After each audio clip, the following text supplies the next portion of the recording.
Hello বন্ধুরা, তো দেখো রুটি বানাতে চলে এলাম। দেখো আটা মাখিয়েছি, তো আটাগুলো গোল গোল করে নিচ্ছি, তাহলে রুটি বানাতে সুবিধা হবে। ধরবো আর গোল করব আর বেলে দেবো, বেলে ছেঁকে নামিয়ে দেবো। তো গরম গরম রুটি বানাবো এখন আমি। তো আপনারা কে কে রুটি খাবে চলে এসে ফটাফট থালা নিয়ে আসতে হবে কিন্তু। তো দেখো এই যে রুটি বানাবো এখন আমি। আর ডাল রান্না করেছিলাম আজকে, হাইব্রিড ডাল বানিয়েছিলাম। যেহেতু আমাদের সারাদিন বৃষ্টি হয়েছে সকাল থেকে, তো ডাল ভাত তো বৃষ্টির সময় সেরকম খেতে ভালো লাগে না। আর হাইব্রিড ডাল তো এমন সময় খেয়েছি, মানে হাইব্রিড ডাল খেয়ে পেটে একদম ফোলা ফোলা ছিল, খিদেই পাইনি। তো ওই জন্য দুপুরবেলা কেউ আর খাওয়া হয়নি তেমন করে। সকালবেলা একবার খেতে খেতে বেজে গেছে 12টা, 11টা 12টা। তো বিকালবেলা কেউ কিছু খাইনি। তো এখন এই যে রুটি বানাচ্ছি, আর কটা ভাত আছে, তো এইসব দিয়ে এখনই খাওয়া হবে। সকালে আরও করে মিষ্টি টিষ্টি এনেছিল বাড়ি, তো এইসব খাওয়া দাওয়া হলো। তো এখন রুটি বানাবো, আর বানাবো হচ্ছে মানে লাউ ভাজা আছে আর ডাল আছে। তো এইসব দিয়ে এখন রান্না বান্না করবো। আটা ছানা হয়ে গেল আমার। তো আমি ওখানে হাতটা ধুতে যাবো বাইরে, হাতটা না ধুলে রুটি বানানো যাবে না। তো হাতটা ধুয়ে তারপর রুটি বানাতে বসবো। তারপর তাওয়াও ধুতে হবে আবার। আমি তাওয়াটা রোজ ধুই, কারণ তাওয়াটার ভিতরেই আমার রান্নাঘর ইঁদুর আছে, তো ইঁদুরগুলো ঘোরাফেরা করে। ওই জন্য তাওয়াটা আমার রোজ ধুতে হয়। সঙ্গে তো ব্যালন আছে, ব্যালন সব রোজ ধুই আমি। তো ঠিক আছে, তো বাকি ভিডিওটুকু আমি একটু পরে করছি। এগুলো বাড়ি থেকে ধুয়ে আসি, নাহলে বৃষ্টি শুরু হয়ে গেলে তার জন্য ধোয়া হবে না। আর বাইরে যেতেও পারবো না এখন, মানে বাইরে অন্ধকার, যেহেতু বাইরে ফোন নিয়ে যাওয়া যাবে না। তো ঠিক আছে, আমি এগুলো ধুয়ে নিয়ে আসছি, বাকি ভিডিওটুকু পরে। তো বন্ধুরা, তো ভিডিওটা বড় করতে পারলাম না, তো এখন ভিডিওটা বড় করছি। দেখো আসলে তখন আমি রুটি বানাতে চলেছিলাম, তো খুব খিদে পেয়ে গেছিলো বাড়ির লোকেদের, তার জন্য ভিডিওটা ওখানে কেটে দিয়েছিলাম। তো ভিডিওটা পরে করবো, আগে খেয়ে নিই, মানে রুটি বানিয়ে নিই, খাবার দাবার দিয়ে নিই সকলকে। তো দেখো ওই যে হাইব্রিড ডাল দেখেছো, হাইব্রিড ডাল খেলে পরে পিলিয়া হয় না।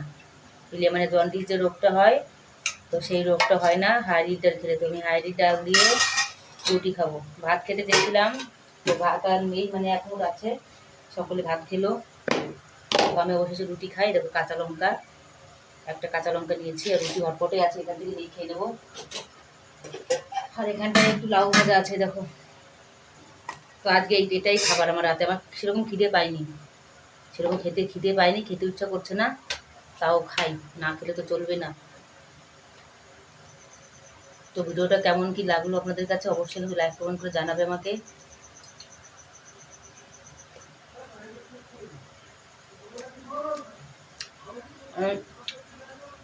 আপনাদের কাছে ডাল রুটি কেমন লাগে ওটা জানাবে, ঠিক আছে।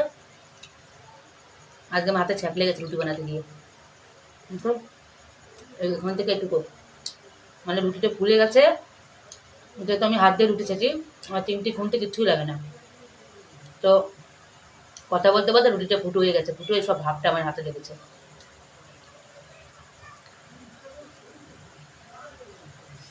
হাইটা লেখে খুব সুন্দর টেস্ট।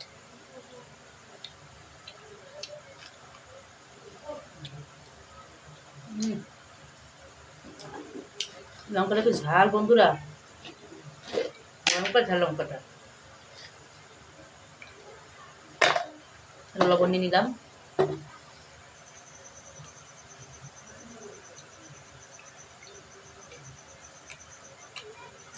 ডালে একটু লবণ কম হয়েছে,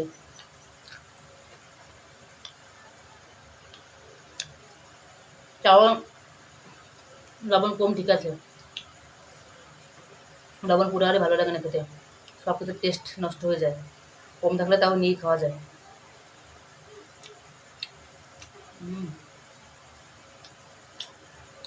ডালটা রুটি দিয়ে দারুণ লাগতে খেতে।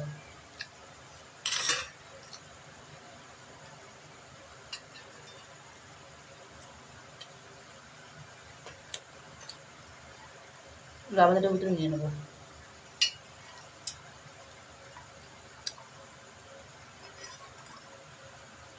তো ভিডিওটা কেমন লাগলো অবশ্যই একটু লাইক কমেন্ট করে জানাবে, ঠিক আছে। টাটা।